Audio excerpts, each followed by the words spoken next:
der Kamina-Podcast.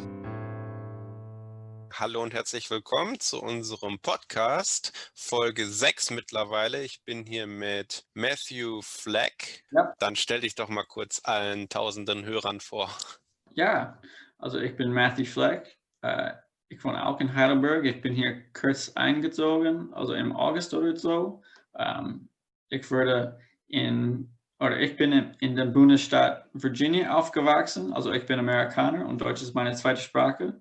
Und ja, ich freue mich hier zu sein. Danke Chris für die Einladung und die Gelegenheit. Keine Ahnung, es macht mir Spaß, über Schreiben zu sprechen. Ich arbeite gerade als wissenschaftlicher Mitarbeiter und unterrichte daneben Englisch und in meiner Freizeit schreibe ich gerne Kurzgeschichten. Genau. Wie kamst du dazu, dass du Kurzgeschichten schreibst? Also vor einigen Jahren hätte ich mit Schreiben angefangen und dann hätte einige Kurzgeschichte oder kürzere Geschichte geschrieben und dann hätte ich mir das Ziel gemacht, dass ich einen Roman schreiben würde. Ich habe es auch gemacht, aber danach ist es mir aufgefallen, dass ein Roman wirklich ein großes Projekt ist und man viel wissen. Und ja, es war ein bisschen zu groß für mich. Und dann bin ich auf Kurzgeschichten gewechselt und ich habe auch damals angefangen, viele Kurzgeschichten zu lesen und sie haben mir sehr gut gefallen. Ich mag den Form und ja, seitdem habe ich eher Kurzgeschichten geschrieben, ab und zu ein Gedicht, aber wesentlich Kurzgeschichten.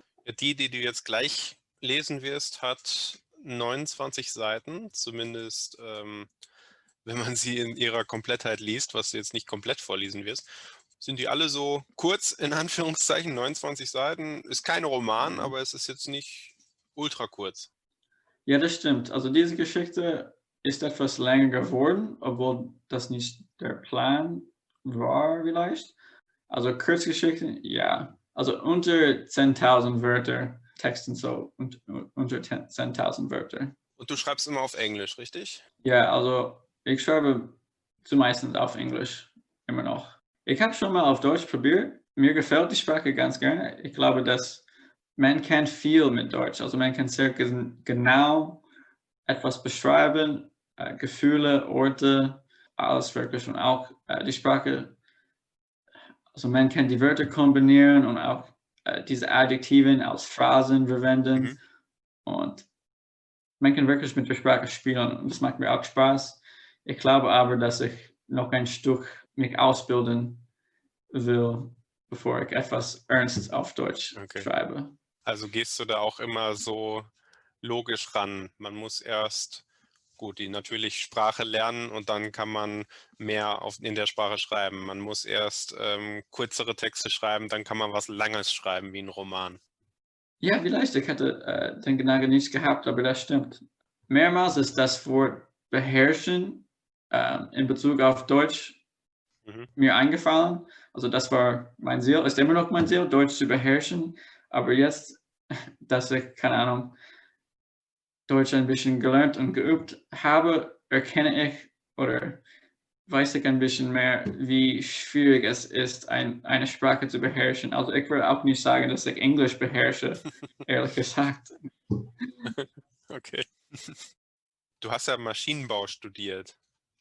Inwieweit passt denn da das Schreiben dazu? Ja. Das ist ja eher ein praktischer, technischer Beruf. Ja, ich habe Maschinenbau studiert und es war, ich habe so ein duales Studium sozusagen gemacht. Also ich habe 2 Praktika in jener Zeit gemacht und während des ersten Praktikums hätte ich plötzlich mehr Zeit als je. Also wirklich, wenn man studiert oder wenn ich studierte wenigstens, hätte ich immer das Gefühl, dass es etwas zu tun gab. Also man könnte mehr lernen, man könnte irgendeinen Verein beitreten und dann etwas schaffen. Aber dann hätte ich jetzt diesen Job und dann nach dem Arbeitstag war ich zu Hause und ich hatte plötzlich Zeit, etwas zu machen. Und ich hatte auch Zeit nachzudenken, was will ich eigentlich mit meiner Zeit machen. Also ich wollte nicht, dass ich mich vor den Fernsehen jeden Tag setzte. Und ich dachte an meiner Kindheit, als ich ein bisschen geschrieben habe. Und dann, es gab auch damals einige Filme und Bücher, die mich in die Richtung von Schreiben geführt hätten. Ah ja. Genau. Gibt es da Gemeinsamkeiten oder ist es dann ein Ausgleich auch gewesen zum Studium? Ja, es gibt Gemeinsamkeiten. Das war das Wort, oder? Ja. Es gibt einige Sachen, die gemein sind, ja. Also die Struktur in Geschichten kann ganz klar und konkret sein. Und ich glaube, dass eine Ausbildung als Ingenieur hat mich gelehrt, Strukturen zu erkennen und ein bisschen zusammenzubauen. Das hilft mir mit meinem Schreiben. Und andererseits, ich glaube, Lesen und Schreiben würde viele Ingenieuren helfen, indem sie komplizierte Sachen und Probleme besser erklären könnten.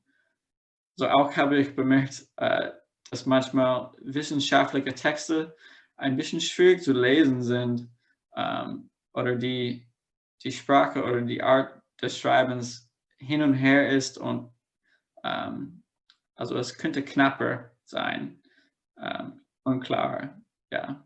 Und du schreibst hauptsächlich dann Kurzgeschichten. Schreibst du auch andere Dinge wie Gedichte oder sowas? Ja, ab und zu schreibe ich ein Gedicht, aber das ist mehr oder weniger eine Gefühlssache.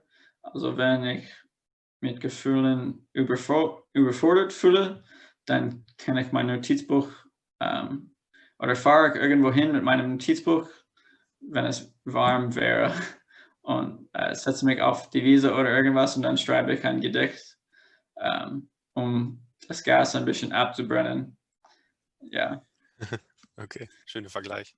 Okay, dann würde ich jetzt einfach mal sagen, dass wir zu deinem Text kommen.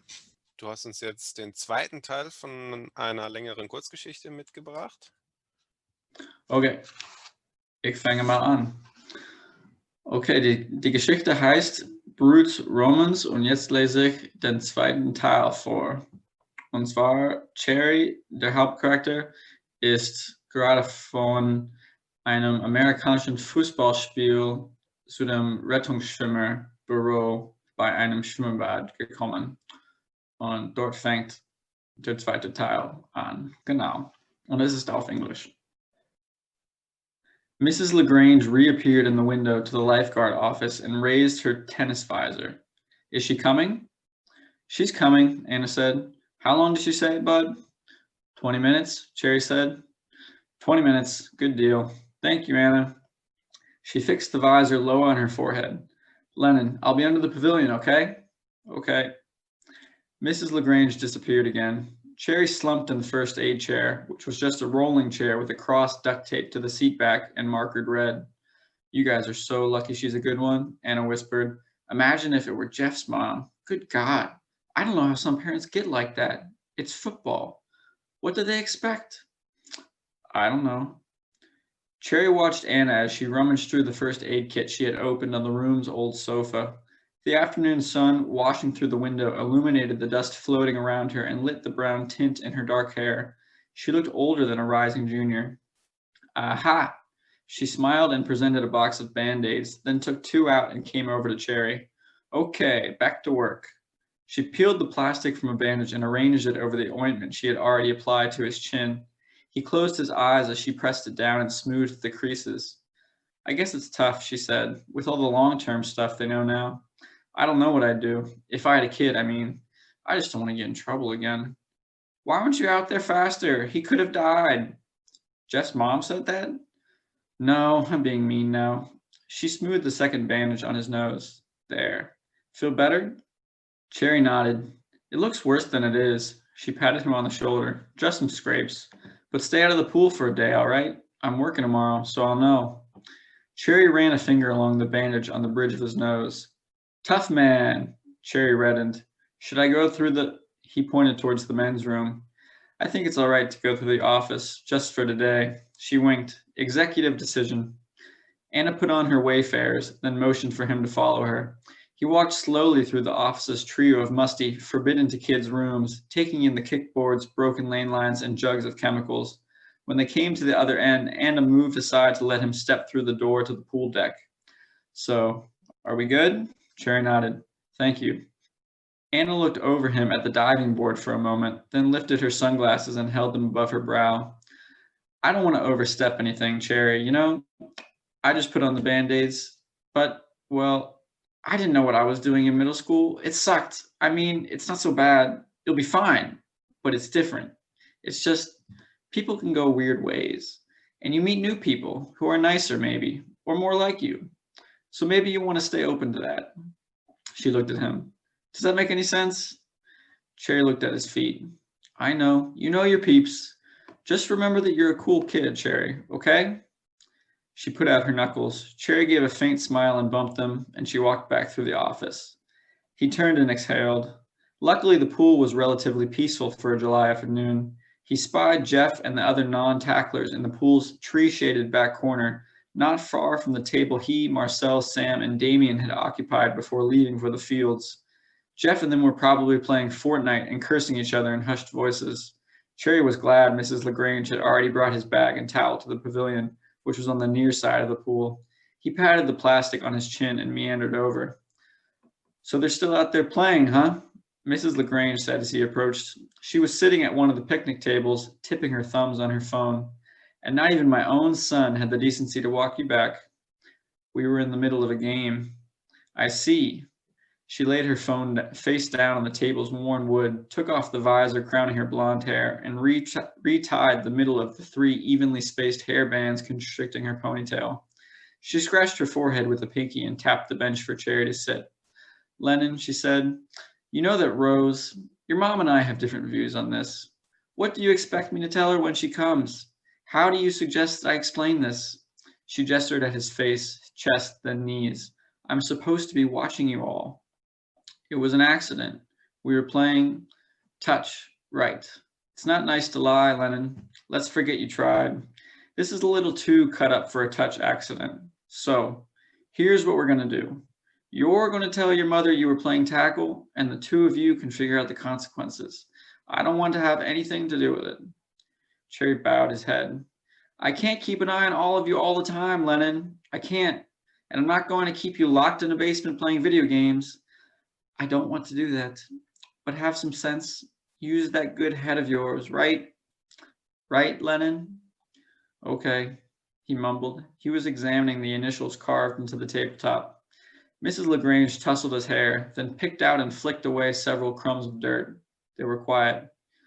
Okay, she fitted her visor back under her head. I'm going to do some more work for this party on Saturday. Has your mom said anything about it? Is she coming? What party? Oh, a gala for Mr. LaGrange's foundation. Gala? It's a silly word. It's just a fancy word for party. Anyway, she was supposed to have sent me an RSVP by now. I don't know. Well, I'll ask her when she comes. My laptop is over at my chair, okay? Have your mom come over when she gets here. Cherry nodded. Thank you. Mrs. LaGrange stood and picked up her phone. She made to leave, then hesitated. She turned and put a hand on the table. If you would like me to talk to Damien, to any of the boys, Lennon, I can. I know they can be a lot. I'm okay. Cherry reddened as he said it. He felt Mrs. LaGrange's attention on him and focused intensely on plucking a splinter from the table. She held her stare. He got the splinter. Okay, she said. Call me when your mom gets here, right? Yep. Good deal. Thank you, Lennon. He waited to look after her until he figured she had at least made it to the diving board. She was walking slowly, calmly. Without her talking to him, he noticed that the stinging on his face, chest, elbows, and knees had acquired a pulse, and he had a sudden feverish urge to throw his bag. But he bit his lip, swallowed it away, and began picking at another splinter. What if the game ended and they got to the pool before his mom? What if they found him at the table, waiting? Why had he even called his mom? Mrs. LaGrange had made him do it. Anna had made him do it. It hadn't been his idea. They wanted him to go home. He didn't. He had only wanted to be patched up so he could go back to play. Anna had said it herself. They were just scrapes. And Damien had apologized after Sam had cooled him down. He had said he was sorry. He had said it. Cherry fit his throbbing chin in the tuck of his elbow and fished his phone from his bag. He opened a stacking game but quit when he began to lose. He put his phone back and laid his forehead in his arms. There was a tap on his shoulder. Here, buddy. I know, Cherry said sleepily. He batted her hand from his back and gathered his bag and towel, taking care to guard the sight of his face. Is Mrs. LaGrange here? Cherry rose from the bench and began towards the men's room, pointing. Over there. Come on, sir, she said. She texted me to come talk to her. Cherry groaned but followed her towards the diving board. He draped his towel over his head and shoulders. He did not want Jeff or anyone watching. His mom was rarely at the pool, and it was better that way. The boys and lifeguards said things when she was there, like how she could be in college, or how she was the only mom allowed to wear a bikini. They passed the diving board and stepped through the gate dividing the pool deck from the grass. Cherry's mom waved. Hey, Carol. Rose! Oh, good. Mrs. LaGrange closed her laptop, got up from her lounge chair, and met them. The woman embraced. You know, I don't think I've seen you here since Memorial Day. I know. It's just this marketing blitz thing they put me on. It's been bonkers. But today is just a day to... She clapped, then sighed through her nose. You know, Mrs. LaGrange smiled. Of course. There was a pause. Cherry's mom set her hand on his bowed, towel-covered head. And thanks again for driving Lennon to flag camp last week. Lennon, have you said thank you? Thank you. Eyes up, please. Thank you. She removed the towel to tussle his hair, then gasped and dropped to a knee. What happened to your face and your chest? Cripes, Lennon, and your elbows, and your knees, and your studs. Where are they? Cherry reddened as she inspected him. He touched his earlobes. They were bare. Oh, boys lose everything, Rose, Mrs. LaGrange said. Marcel's on his third pair. Nothing to do about it. And no problem about camp. You know I'm happy to take him. She chuckled. We'd be there anyways, of course. Terry runs so many of them. Sometimes I think he's just doing it for himself. Cherry wagered a glance at Mrs. LaGrange. She was giving him an eye. His mom stood but kept a hand clenched on his shoulder. We were playing, Cherry mumbled. I figured. We'll get to that at home. Cherry tried to find his mom's mood in Mrs. LaGrange's expression, but it was no use. She had replaced the stinky eye with a polite blankness. She scratched her brow with her pinky and shrugged. Brutes, Romans, she said. I don't know. I don't like it either, Rose. No, Carol, I wasn't. No, I know you weren't, Rose. I'm just saying. She adjusted her visor and smiled. So, are you coming on Saturday? Cherry's mom released his shoulder and raised her hands to her temple. I'm sorry, Carol. I totally forgot. Between work and then the car had a thing with the brakes. It just... You promised, Rose. You promised this time you would come. I have a literal list of guys waiting for you to show up to one of these things. All great, all respectful, all... I know, but I can't. I don't have anyone this weekend to take Lennon. Terry's brother is in town, Rose. He's not coming, so he'll be at the house. And Lennon knows Marcel's cousins. Right, Lennon? Cherry nodded meekly. See, he could stay with us, no problem. Rose, you said there is no right time. You said yourself. I don't know, Carol. How about this?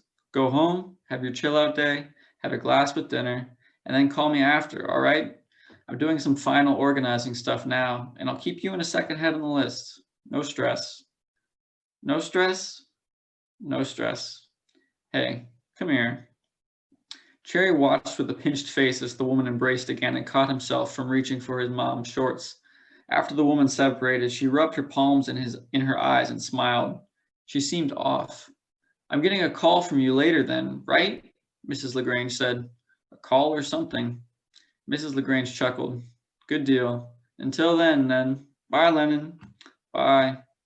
Cherry turned and marched ahead of his mom, through the gate into the footladder on the diving board.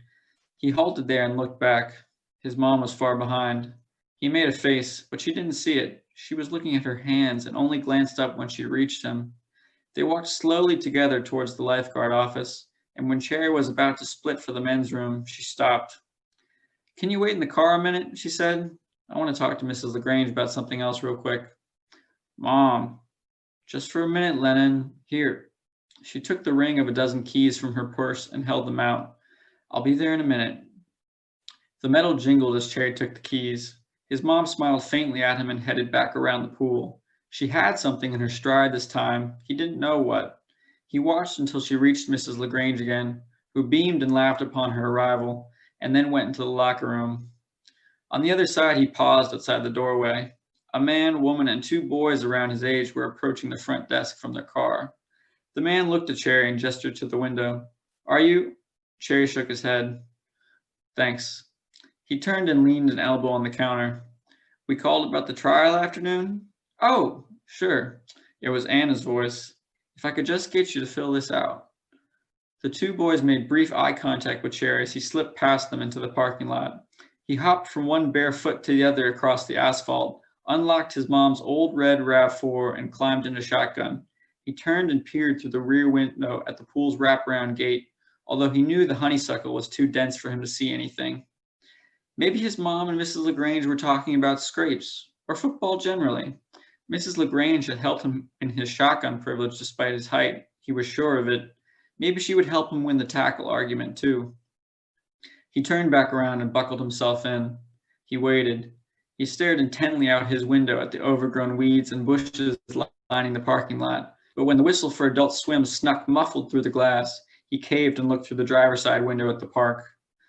The boys were clustered near the third base line. It had been a long game, nearly an hour. They thinned out then, and one by one scaled and dropped down from the outfield fence. They were coming back. Cherry slid low in his seat, out of sight. Where was his mom? He peeked over the windowsill and watched the boys trickle through the shady corner corridor. Marcel and Sam were at the lead, Damien in the middle. Cherry wondered who had lost. Suddenly he knew that they would reach the front desk at the exact moment his mom exited the woman's room. Marcel would ask her where Cherry was. She would point. They would come over and see he had seen them. Why had he not come out? Why had he not come back? What was wrong?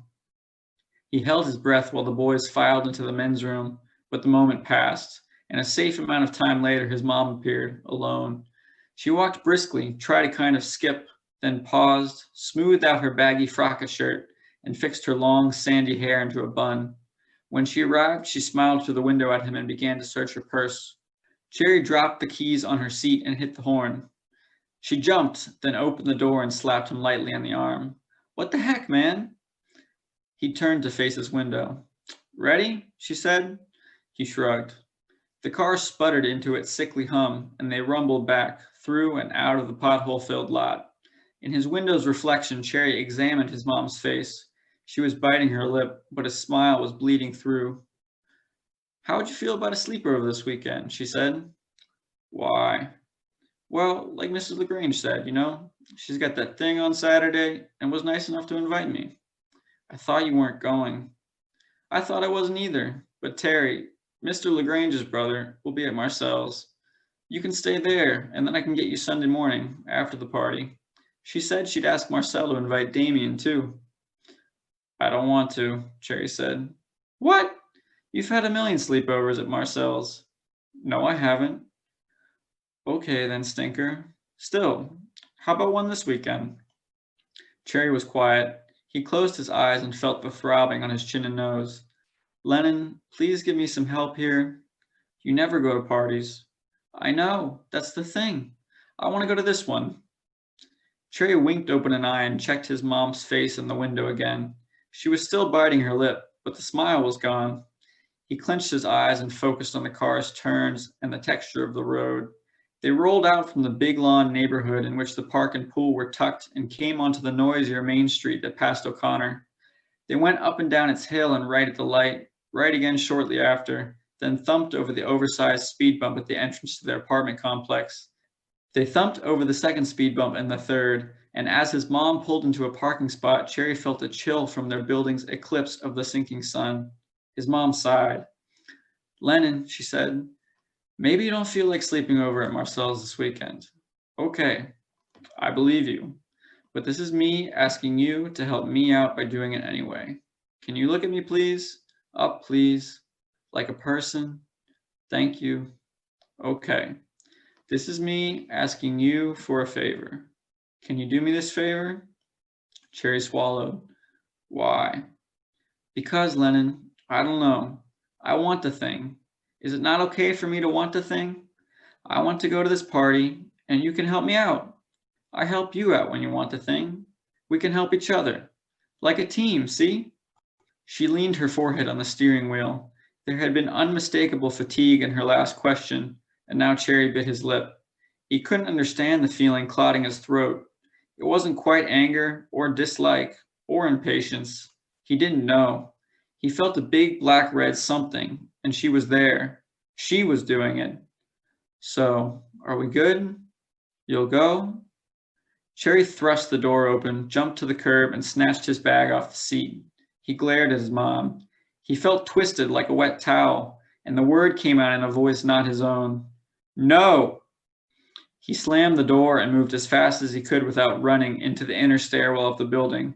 Once out of the car's sight, he sprinted the 2 flights and ran down the open corridor to their apartment, the smacks of his feet against the concrete echoing off the walls.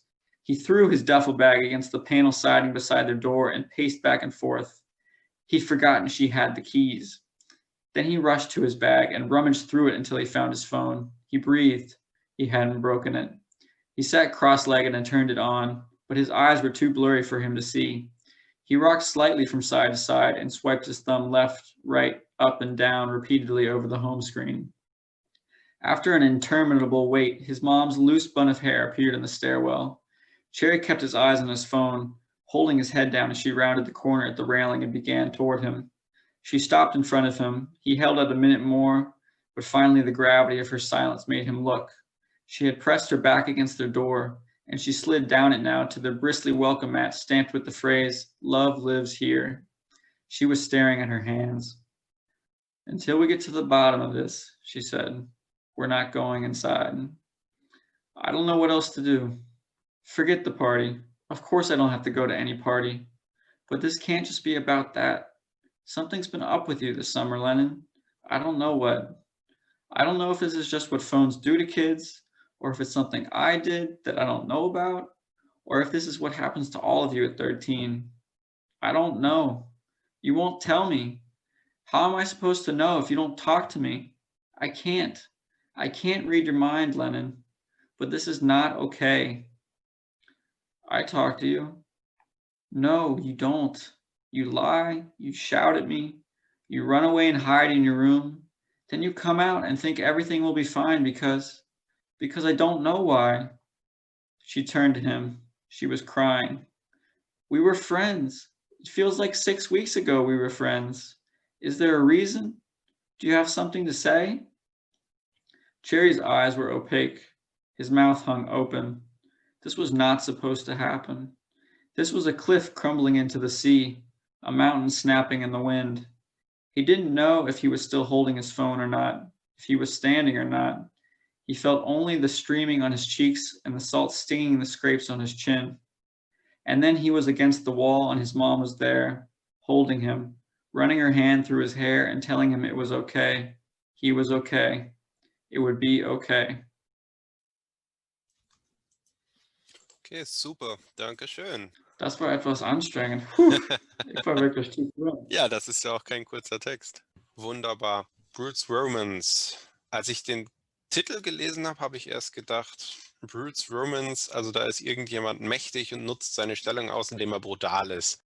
Dann habe ich es natürlich gelesen und es ist jetzt nicht so ganz, wie ich es natürlich am Anfang assoziiert habe.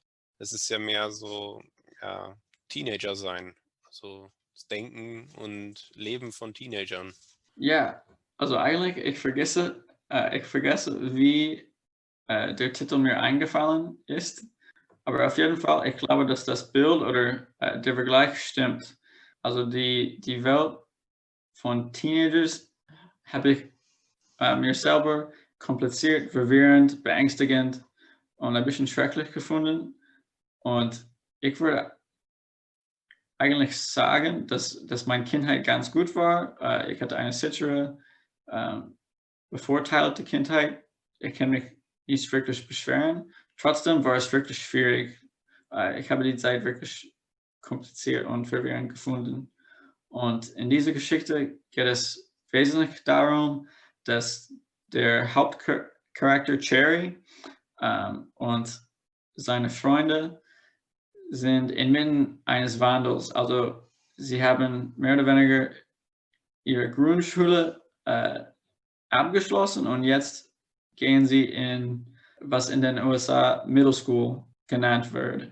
Diese Veränderung von einem kleineren Kreis von Freunden und bekannten Lehrerinnen zu haben, plötzlich in dieser größeren Welt, war eine Herausforderung für mich und ist für Cherry auch eine Herausforderung. Es ist die Geschichte passiert während des Sommers vor dem ersten Jahr seiner Middle School sozusagen, und wir sehen ein bisschen, oder Cherry erfährt, was ihn ein bisschen erwartet in dieser neuen Welt und was von seiner alten Welt bleiben vielleicht könnte, bleiben wird und was auch nicht. Also es ist schon eher so eine Art Richtung Erwachsenwerden und Erwachsensein, aber noch nicht so komplett, weil man sieht ja immer noch diesen Unterschied zwischen den Erwachsenen und den Jugendlichen hier oder den fast noch Kindern. Ne? Also zumindest die Erwachsenen nennen ihn alle Lennon und seine Gleichaltrigen nennen ihn alle Jerry und er sich selbst auch. Ja. Und das ist ja auch irgendwie nochmal so eine Distanz zwischen den Erwachsenen und den Jungs da. Ja, genau. Cherry ist so sein Nickname und Lennon ist sein echter Name. Ja, es markiert einen Unterschied zwischen die Welten. Ja, genau.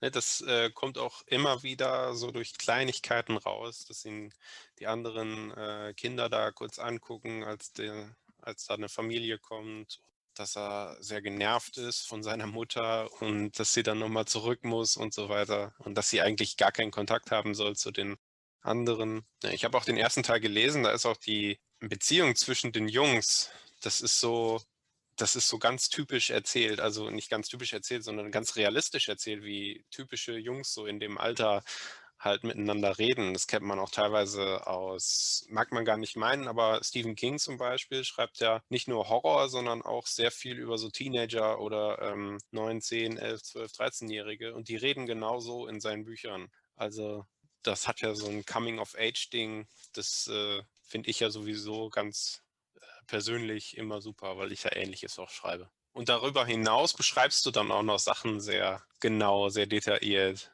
Du hast mir geschrieben, dass du das gar nicht bemerkt hast, als ich dir das gesagt hatte. Ja, Dass du so im Detail teilweise beschreibst. ja, danke. Das war schön von dir, das zu sagen. Also ich habe das wirklich nicht bemerkt. Vielleicht kommt es darauf an, dass die Orte in dieser Geschichte eher echt sind. Also als ich Kind war, hatte ich ein Schwimmbad, der draußen war und der unsere Nachbarschaft eher gehört. Und wir waren dort jeden Tag, jedes Sommer. Und also die Leute oder die Ereignisse in dieser Geschichte sind nicht wirklich echt, aber die Landschaft und die Orte sind fast echt. Und ich habe die Bilder von diesen Orten in meinem Kopf gebracht und dann ich habe versucht, der Film meine Erinnerungen einfach laufen zu lassen und die Details darin aufzuschreiben. Mhm. Ja, ich finde auch du hast es vorhin Fußballspiel genannt, das ist ja American Football. American Football, genau. Ja. Fußball ist ja nochmal was anderes bei uns. Das hast du auch sehr detailliert dann nochmal beschrieben. So die ersten Spielzüge fand ich auch ganz spannend. Theoretisch könntest du das auch zu einem großen Roman aufplustern. Ja, theoretisch. Also, keine Ahnung. Ich habe das nicht für diese Geschichte vor. Ich habe auch ganz oft American Football als Kind gespielt in solchen Spielen. Also einfach 10 Jungs oder 12 Jungs, die zufällig beim Schwimmbad sind oder nach einer Tag Schule, nach einem Schultag haben wir uns verabredet, okay, wir treffen uns in eine halbe Stunde, du bringst den Ball und wir spielen.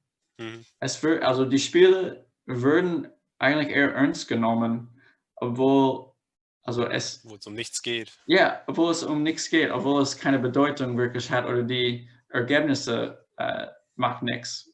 Genau. Mhm. Es war einfach, wir haben gespielt und es macht uns Spaß, aber es bedeutet auch etwas. Ja. Ja, Und ist dann auch so eine Jugenderinnerung, ne? ja, eine schöne Jugenderinnerung auf jeden Fall. Mhm. Du bist ja jetzt wie lange bist du jetzt bei Kamina? Seit September, also Anfang September, würde ich sagen. Ja, so relativ schnell bist du zu Kamina gekommen. Wie hast du uns denn gefunden? Äh, Google, ja.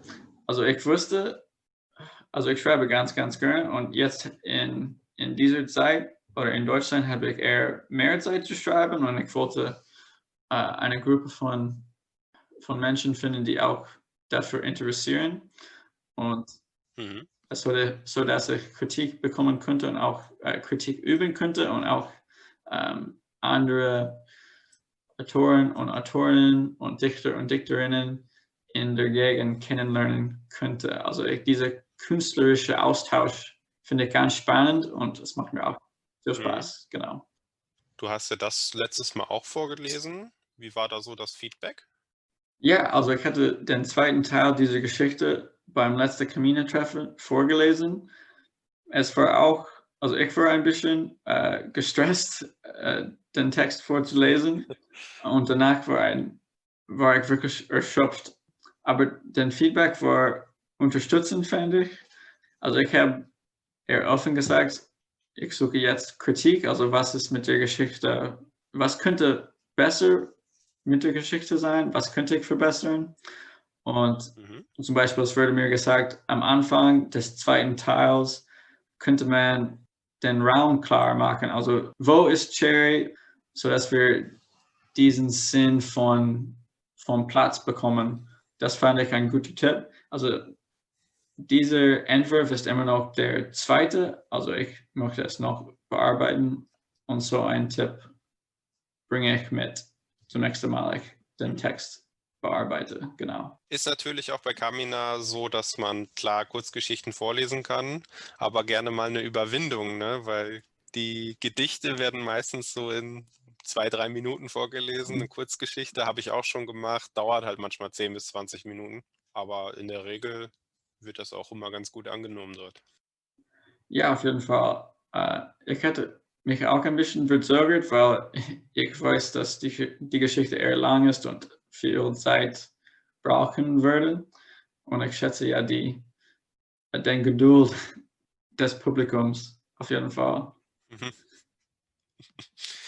Ja, aber ich glaube, wenn etwas spannend oder interessant ist, dann hat man auch die Geduld. Obwohl du jetzt, ich sag mal, eine Geschichte geschrieben hast, die jetzt zumindest im zweiten Teil komplett ohne Gewalt auskommt, ohne viel Action und trotzdem ist die auf ihre Art spannend, weil sie eher so einen psychologischen Drehmoment hat. Ja, danke. Ne? Ja, danke. Also in dem zweiten Teil geht es mehr darum, dass die Beziehung zwischen Cherry und seiner Mutter etwas angespannt, also schon ist und dann weiter wird. Und Mhm. ich habe mein Bestes gegeben, diese Anspannung oder diese Spannung ähm, emotionell klar vorzustellen. Ich lese viele Autoren, die so in ähnliche Handlungen haben oder ähnliche Themen haben. Deswegen gefällt mir sowas immer ganz gut. Ja, wenn hören wir was von dir, Chris? Also, wenn wirst du geinterviewt? Ich werde nicht interviewt, ich habe meinen eigenen Podcast. Den kann man Aha. auch gerne hören. Das ist der Nebensächlichkeiten-Podcast. Und dort habe ich noch nichts vorgelesen, aber dort rede ich ein bisschen über meine Romane. Mhm. Und irgendwann werde ich da auch noch mal was vorlesen. Jetzt haben wir noch 2 weitere Sachen geplant, die da reinkommen. Das sind auch immer nur ganz kurze Episoden, 15 Minuten maximal, aber genau, das mache ich so für mich. Wenn Mhm. man von mir was lesen will, darf man das natürlich einerseits in den Romanen, andererseits auf der Kamina-Webseite. Da kann man Ja. sowieso mal hingehen, www.kamina-dichter.de. Da kann man sich anmelden für die nächste Lesung zum Beispiel. Dort findet man auch alle Termine. Morgen. Morgen, ja, wir nehmen das jetzt auf am Donnerstag, den 10.12. Wenn ich das allerdings jetzt hochlade, ist morgen der Workshop schon vorbei. Ein ganz toller Workshop, eine ganz tolle Idee mit diesem Schreibworkshop, wo ich leider nicht teilnehmen kann. Trotzdem eine tolle Idee, aber wir machen auch noch weiterhin Workshops, auch noch im neuen Jahr und dann auch Lesungen. Und da hoffe ich, dass sich auch viele finden, die da mitmachen. Für morgen haben sich auch schon ganz viele da angemeldet. Ich hoffe, es war gut. So wenn man das jetzt hört, wird es schon geschehen sein. Ja. Okay, super. Dann bedanke ich mich jetzt erstmal bei dir, dass du dabei warst. Ja, danke für das Gespräch. Das hat mir gefallen. Und ich bedanke mich bei allen Zuhörern. Vielleicht hören wir Matt ja auch nochmal wieder. Vielleicht hören wir ja mal den ersten Teil von der Geschichte irgendwann. Ja, könnte sein. Da bleibt mir nichts weiter zu sagen als frohe Weihnachten, frohes Fest, frohe Feiertage, wie auch immer man das nennen möchte. Ciao.